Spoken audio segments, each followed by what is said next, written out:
été l'origine de l'une des enquêtes criminelles les plus troublantes du XXIe siècle. Un prank qui a causé la mort d'un homme et qui par la suite a fait trembler le monde politique. Une affaire remplie de mystères qui a provoqué des tensions diplomatiques entre puissances nucléaires. Alors comment le frère de Kim Jong-un, l'un des dirigeants les plus dangereux au monde, a-t-il pu être la victime mortelle en plein jour d'un prank orchestré dans l'ombre? Mystère, manipulation, assassinat ou encore politique, voici l'histoire troublante du meurtre de Kim Jong-nam. Sur ce, installez-vous confortablement et voici ce qui s'est passé.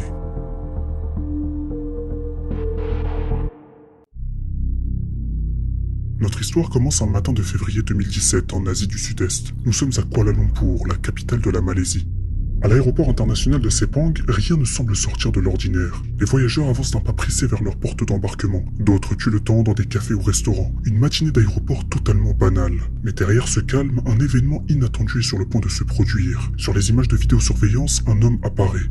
Il est trapu, bien habillé, avec un sac à dos noir sur l'épaule. Il marche tranquillement, l'air détendu, sans savoir que dans moins de 20 minutes, il sera déclaré mort. Il s'arrête un instant pour regarder les écrans de l'aéroport quand une femme s'approche de lui et semble lui adresser quelques mots. Quelques secondes plus tard, une seconde femme passe derrière lui. Elle lui frotte brusquement un tissu sur le visage avant de disparaître dans la foule, comme si rien ne s'était passé. L'homme reste figé, surpris, déstabilisé. Il ne comprend pas ce qui vient de se passer, mais il a un mauvais pressentiment. Il parvient donc à se diriger vers des agents de police présents dans le terminal. Il leur explique qu'il a été attaqué, que deux femmes lui ont frotté un tissu mouillé sur le visage et qu'il se sent de plus en plus mal. Escorté vers la clinique de l'aéroport, il est pris en charge par le personnel médical qui pense dans un premier temps à une crise passagère, peut-être due à la fatigue ou au stress du voyage. Mais la situation dégénère rapidement. L'homme est soudainement pris de convulsions. Son état se détériore à vue d'œil. Les médecins alertent immédiatement les secours et une ambulance le transfère en urgence à l'hôpital de Putrajaya. Mais malheureusement, sur la route, son cœur lâche. Les tentatives de réanimation échouent. L'homme est déclaré mort peu de temps après son arrivée aux urgences. Cet homme, ce n'était pas un simple voyageur. Cet homme, c'était Kim Jong-nam, le demi-frère aîné de l'un des dictateurs les plus violents du monde, le dictateur nord-coréen Kim Jong-un.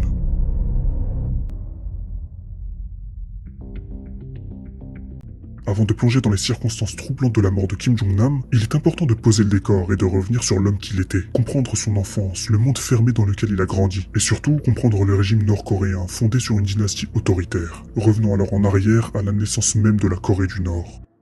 De 1910 à 1945, la Corée est occupée par l'Empire du Japon, qui y impose une politique de colonisation d'une brutalité extrême. Ce n'est pas simplement une domination militaire ou politique, c'est une tentative d'effacement total de l'identité coréenne. Les Coréens sont forcés d'adopter des noms japonais, la langue coréenne est interdite dans l'espace public, les terres sont confisquées, les paysans réduits à la misère, et des milliers d'hommes sont envoyés au travail forcé dans tout l'Empire. Et puis, il y a ces jeunes filles, parfois à peine adolescentes, enlevées de chez elles et utilisées comme esclaves sexuels dans les bordels militaires japonais. On les appelle les Yanfu, les femmes de réconfort. On en compte entre 50 000 et 200 000 à cette période. En août 1945, le Japon capitule. La péninsule coréenne est enfin libérée, mais cette libération marque le début d'une nouvelle fracture au sens propre et figuré. La Corée est divisée en deux zones d'occupation, au nord les soviétiques et au sud les américains. Initialement, cette division devait être temporaire, mais très vite, les tensions de la guerre froide s'installent. Aucune des deux puissances n'envisage de quitter le territoire. Dans la zone nord, sous contrôle soviétique, un micro-État s'organise, structuré selon les principes du marxisme-léninisme. Un jeune résistant ayant combattu l'occupation japonaise dans la guérilla se distingue rapidement. Son nom, Kim Il-sung. Grâce au soutien actif de l'URSS, il gravit les échelons politiques à une vitesse fulgurante. En février 1946, il est nommé chef du comité populaire provisoire de Corée du Nord. Mais ce n'est pas fini. 2 ans plus tard, le 9 septembre 1948, la République populaire démocratique de Corée est officiellement fondée. À sa tête, Kim Il-sung, premier ministre et bientôt leader suprême incontesté. En 1950, convaincu que le Sud tombera facilement, Kim Il-sung décide de réunifier la Corée par la force. Avec l'accord de Staline puis de Mao Zedong, il lance l'invasion du Sud. C'est alors le début de la guerre de Corée. Mais le conflit dégénère. Face à l'intervention des forces extérieures menées par les États-Unis et à l'engagement massif de la Chine communiste, la guerre s'enfonce.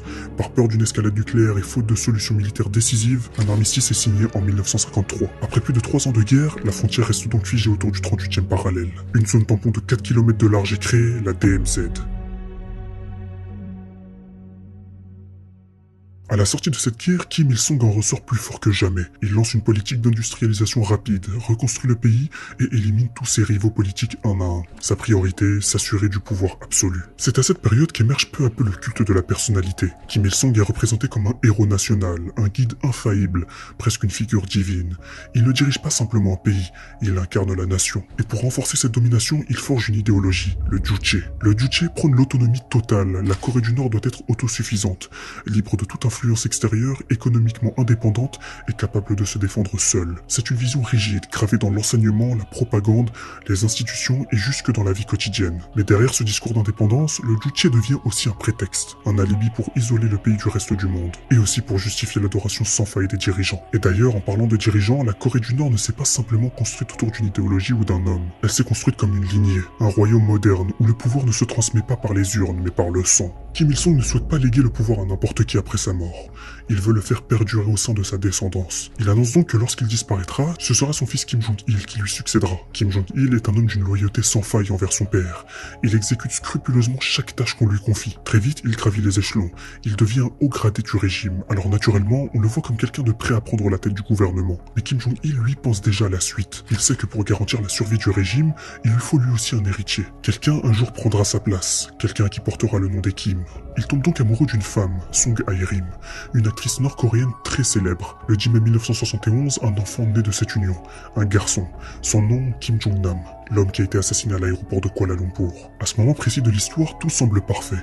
Kim Jong-il a un fils, il peut le former, l'éduquer, le préparer. La dynastie Kim peut se projeter dans une troisième génération. Mais en réalité, c'est là que les ennuis commencent. Parce que derrière cette naissance se cache quelque chose que le régime ne peut pas ignorer. Kim Jong-nam et sa mère Song Hae-rim sont en réalité de réels problèmes pour le gouvernement nord-coréen. C'était un sujet totalement tabou, pour 3 raisons. D'abord, Song Hae-rim avait déjà été mariée, ce qui pour l'élite nord-coréenne était inconcevable. Ensuite, Kim Jong-il n'avait pas demandé l'autorisation de son père pour cette relation, encore moins pour avoir un enfant. Et enfin, Song Hae-rim ne venait pas d'une famille noble ou influente. Elle n'était pas à la hauteur pour enfanter un héritier de la dynastie Kim.